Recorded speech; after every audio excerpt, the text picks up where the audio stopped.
YouTube. A long time since I've tried to do one of these vloggy videos, but since I'm at a drift event all by myself, I may as well give it a shot. As you can probably tell, I am not in the pits because all the people were looking at me weird there for staring at the camera, so now I'm just wandering around the outskirts of the track like a weirdo. But anyway, there's been a momentary pause in annoying V8 drift cars as well, so hopefully you can hear me okay. So as you can tell by the title of the video, finally driving my Sileighty. Now, it hasn't appeared on the channel for well over a year now. So what's been happening with the car? Well, basically, I decided that no one in Canberra was really very good at tuning drift cars. So what I did was took it all the way up to Melbourne to get it tuned there. So I took it there with the aim to get it tuned in a day, but we had a lot of problems on the dyno and I had to leave the car there for the guy to fix up some stuff. And then, after all of that, so that was over 12 months ago, and then of course Corona came along, the borders closed, the guy got Rona, his wife got Rona, everyone got Rona, the car probably had Rona.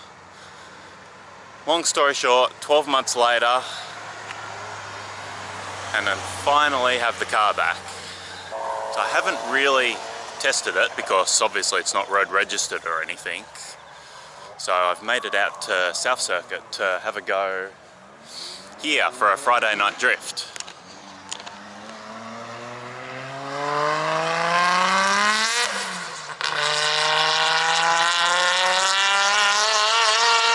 Okay, so last time I had the Sileighty, it still had a T28 turbo. But now it's got a M7960 because I decided I want a bit more power so I can try to do some comps and stuff. Tomei M7960, Nismo 740 injectors, and I made a whopping 217 kilowatts on high boost and 212 on low boost, which doesn't sound real good. So the tuner reckons that my HKS manifold has a really small collector compared to every other manifold ever made, and that's what bottlenecked up the power. But it actually seems like the car has a lot of mid-range. It's actually quite fast and hopefully reliable. That's why I took it all the way to Melbourne, to chase reliability, because all the tuners in Canberra seem to just care about how much power the car makes, not that it can last more than 5 minutes. So it was a bit of a mad rush to get the car ready for today. When I last drove it, it was handling really, really badly, so I knew I had to do something to try to make it handle a little bit better. So what we did was swap the front springs with, e.g. put in some 8 kilo front springs, replace the 10s that I have because that seems way too stiff.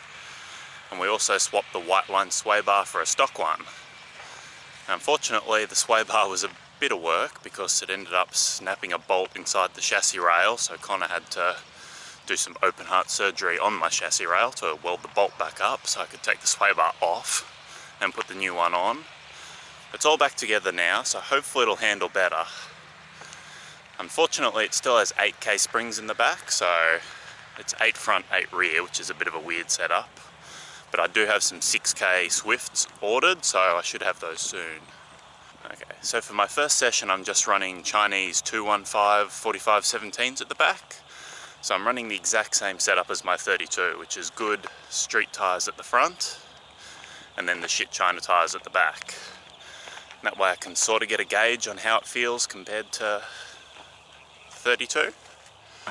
There were a few delays when the day started with cars braking and tow trucks, so I'm just going to go out for my first session now that it seems like the track's finally open again.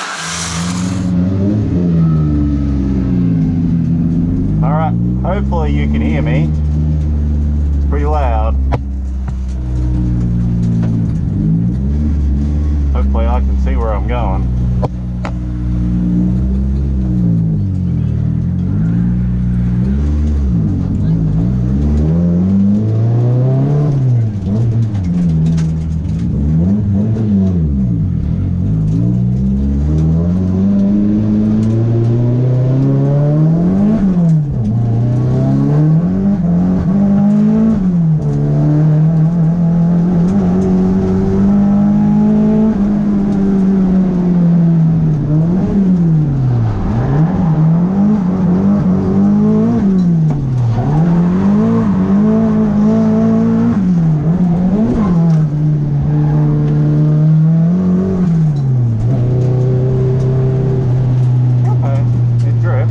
does something. Probably should have warmed my engine up before doing that, but anyway. First proper drift with a big turbo. Don't spin out on the first corner, Nick.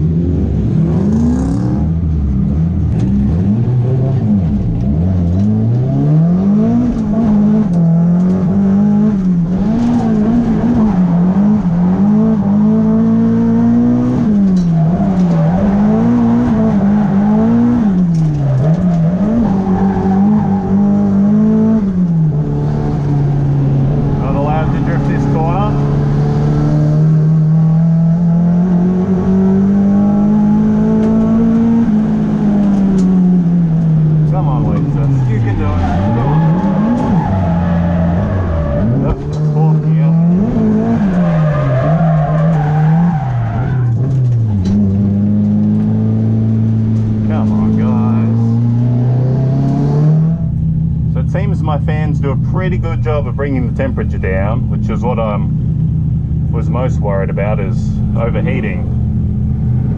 It's also really hot in the car. I guess because I don't have any sort of insulation or anything, so the heat's just going through the firewall. So that might be a good thing, because I was really worried about my windows fogging up because I don't have a heater. But there is so much heat in this car right now, I think I might actually be okay. And if you can't see in the video, this is my oil temp up here. It's got the probe in the sump, which everyone tells me doesn't matter, but from what I've seen, it takes a lot longer for the oil temp to get up if it's in the sump rather than the sandwich plate. So, don't know if it's an issue or not, but yeah, just saying it takes a long time for the temp to go up. Water down here. So it's got a Nismo 62-degree thermostat in it. It seems to shoot up to 90 pretty quick, but I haven't found out if it goes over 90.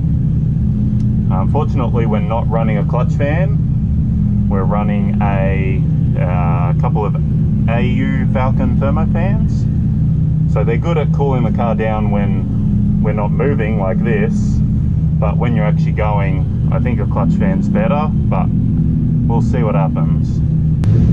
Okay, run number 2.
reasonably long drift section, but I have no front bumper on, and it's night time, so it's not particularly hot in autumn.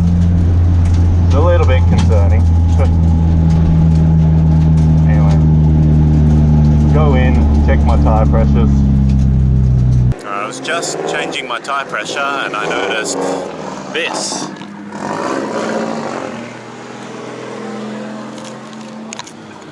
Unfortunately, when water's coming out behind the front wheel, I know that means it's not going to be an easy fix. So it looks like I've done another heater hose under the manifold, which this car has done before, but probably a different hose. Alright.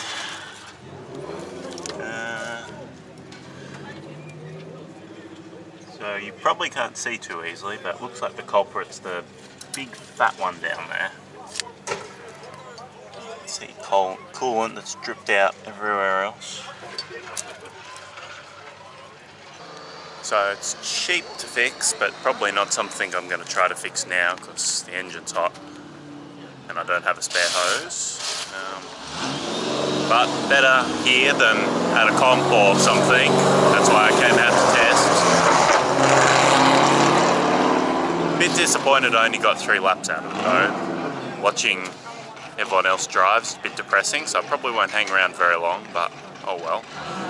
Apart from that, the car felt pretty good, the power felt okay. I didn't really get enough time to see if the suspension was better or not, but I think it was. I'm probably going to hold off on putting knuckles in it for a while until I make sure the car's handling good before I add another piece to the puzzle. But, yeah, a bit of a depressing end to the video, but these things happen, I guess. Usually my cars are pretty reliable, so I can't really complain about missing out on some track time, and at least I'll have plenty of tyres for next time. If you made it to the end of this boring video, thanks for watching, and see you in the next one for hopefully some more successful drifting.